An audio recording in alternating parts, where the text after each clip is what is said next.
What's going on? What's going on? Another week, another update. Let's go. So, what's going on, guys? My name is, if you do not know me, Ethan Kormalinski. I live in Miami, Florida. 23 years old, and currently building $1 million agency. so, yeah, I mean, I got a lot to share with you. This week has been insane. I've written in here. I said this week was one of the most intense, high feedback and mentally taxing weeks I've had in a very, very, very long time. And I wouldn't have it any other way because I love this. This is the game. Hard times create stronger men, and hard work is the goal because our work works on us more than we work on it. So, and I truly believe that. So yeah, hard work is the goal. This week was hard, and that means I've achieved the goal. Okay, so I wanted to quickly update you on, I don't know if we've even talked about this in a YouTube video, but my original goal, I mean, it's in the title, which is I want to build $1 million a year agency. And obviously, when people say $1 million a year, or even like $100,000 a year, what they really mean is you kind of have to round up a little bit. And when I say $1 million a year, that's about $83,000 a month, and I'll just round up to $100,000 a month because why not? Makes it clean. So $1.2 million a year is the goal. Now I've really shifted my immediate goal into essentially a cash goal. So right now I want to make $200,000 cash by the end of the year. Like that's the goal, and that's for more personal reasons, so I can actually buy the things I want to buy, and really hone in my work and my workstation and create the life I want to have. So now you just have to work backwards. Okay, that's around like 60 deals that I have to refer out. Anyways, I say all that to say because I think that, I wrote it in here, which is that every dollar spent delays the goal. And I really like that. And some people talk about a monthly cash goal, which I think is, you obviously want to have like monthly revenue and money always coming in as a flow.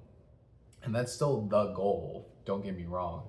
But I think that when you're just starting and setting goals, I think it actually is a lot more motivating to set cash goals in the bank, because like I just said, every dollar you spend delays the goal. So you're very cautious about the money you spend, and you basically ask, is this going to give me an ROI, right? Because if you're going to spend the dollar, you want to make sure, or you'd be pretty confident that you're going to see $2, $3, $10, $100 back if you're going to spend anything. So there you go. I wrote in here, first principles: use what you've got, stop over optimizing things, especially when things aren't broken. So, oh my gosh, on Tuesday of last week, I'll tell you about one of the most insane days I've had as an entrepreneur, right? In my last 5 years now. I've had a lot of good days and a lot of bad days, but on Tuesday was just crazy busy. I was just mind blown. And what was crazy though is that it started like every other Tuesday. I obviously woke up, I journaled a little bit, I worked a little bit. I'm like, how can I make more money? And then I went to the gym and I came back, and it wasn't until like maybe it was like 4 or 5 p.m. I started this campaign. And essentially what I did is I pulled failed listings, and I also pulled properties in notice of defaults, or in pre-foreclosure or foreclosure. So basically homes that are saying, hey, this property is going to get foreclosed on by the bank that lend you the money unless you sell the house and pay us. Started the campaign, and I was not expecting the amount of responses and interested replies. I must have gotten at least, I have it in here, I got like 160 replies that day, and then like another 80 the next. And obviously a lot of interested people, and then I grabbed a lot of phone numbers, and I was just so busy responding to these people, grabbing their phone numbers, trying to find an agent in a specific market. And I realized from that day on, I said, okay, maximization. I mean, I talk about this every week, but it's like maximization is key right now. And when I did that, I got so much more feedback. And what was interesting is it also showed a lot of where the leakage is happening.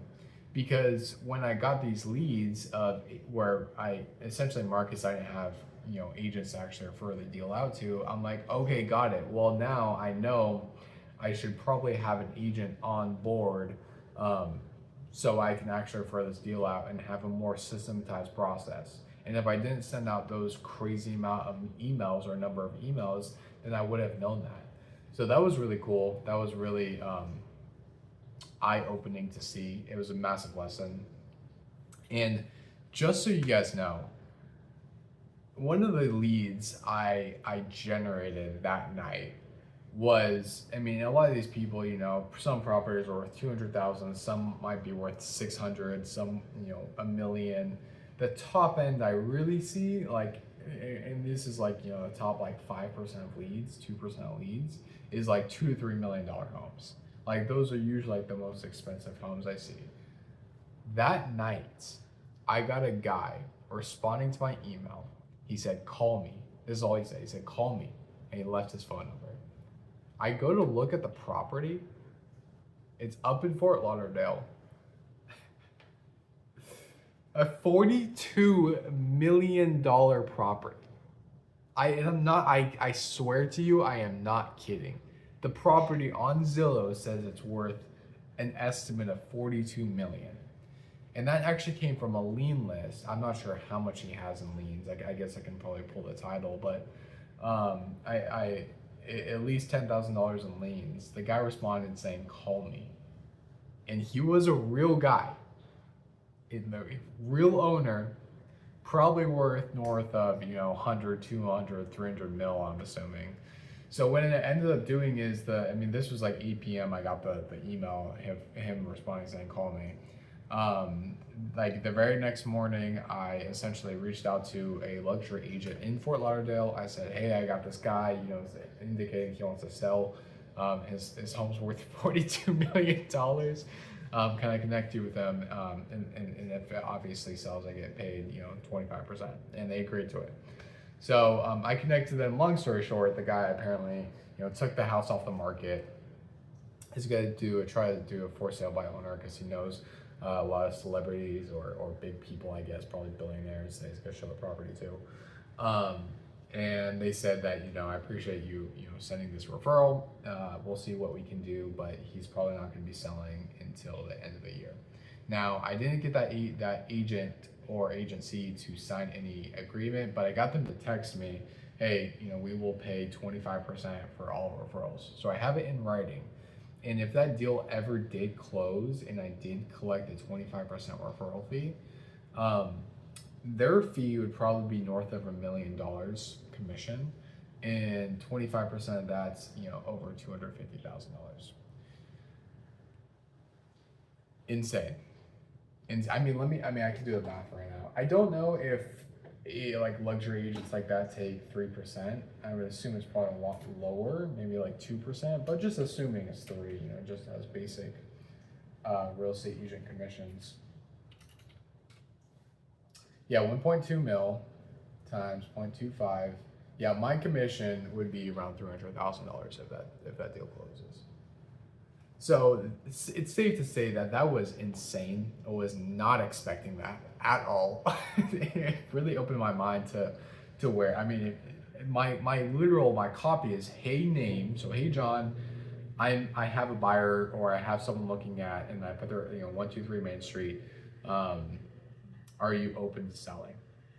And the fact that I can get a guy that owns a property that's $42 million saying call me, and the crazy part was he was so responsive to the email and he was so responsive to the text that it was just like, it's like, whoa, it's just mind blowing to see how these guys operate. And aside from obviously, yeah, I seriously think that what works in terms of a lead generation strategy, what works on like $100,000, $200,000 property also works on a 10 million or $20 million property, and in this case 42 million. So it's the same all around, and that really started to make me question. I'm like, why am I going after $100,000, $200,000 properties when the same exact strategy worked for a $42 million property?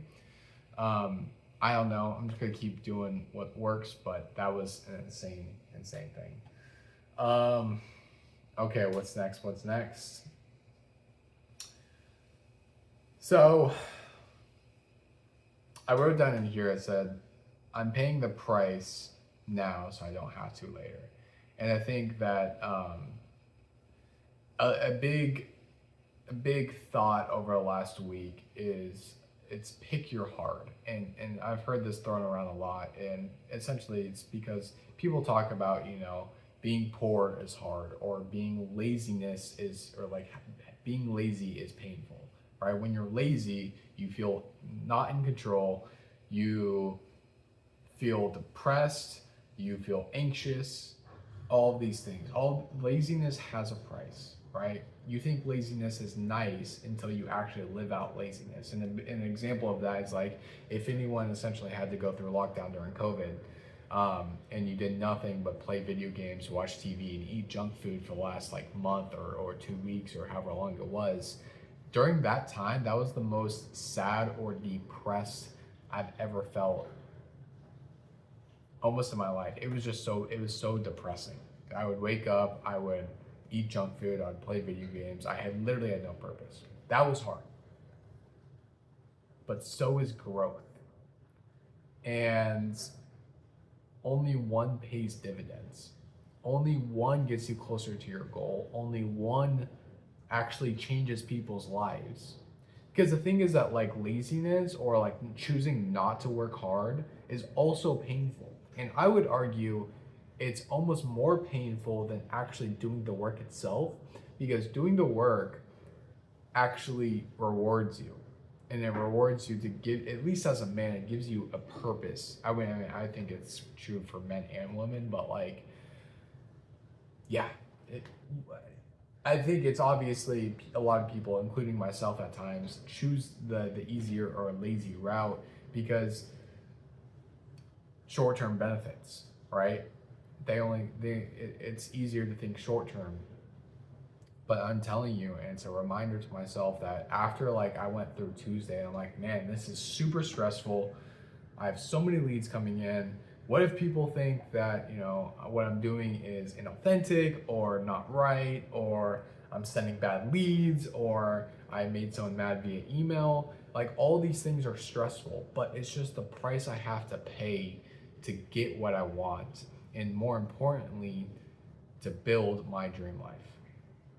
And part of that is helping some people that are in foreclosure, right? It's the thing is that what I'm doing isn't selfish.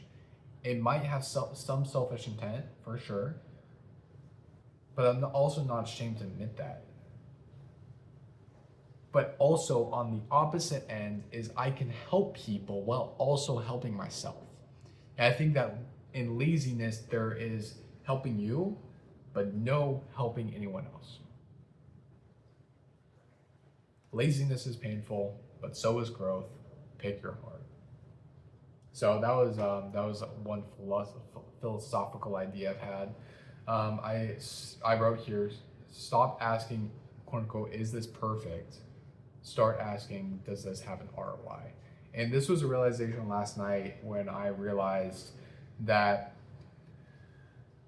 I'm sending emails right now, and I'm trying to essentially optimize the system. Right, I'm trying to think of different and better ways to make this work better. And I didn't even, gosh dang it, I didn't update you guys on a big win I had last week too, which is I told you about the listing I had coming. It went live on Thursday. So I have an active listing, which essentially means that everything that I've done, I can now trace back to the massive thing that worked, which is one listing, what drove that listing, and just repeat successful actions. So I was going with that is that I'm trying to essentially test and get different ways to actually make this system work better, Or is there a better way I can do this? And I'm like, why am I asking all these questions?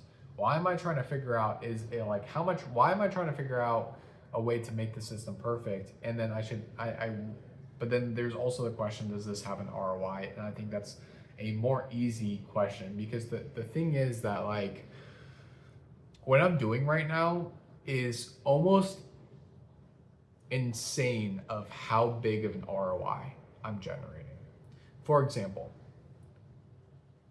let's say only this listing closes after all the work I put in. To be honest with you guys, I probably spent on softwares, skip tracing, that's pretty much, it's just all software, right?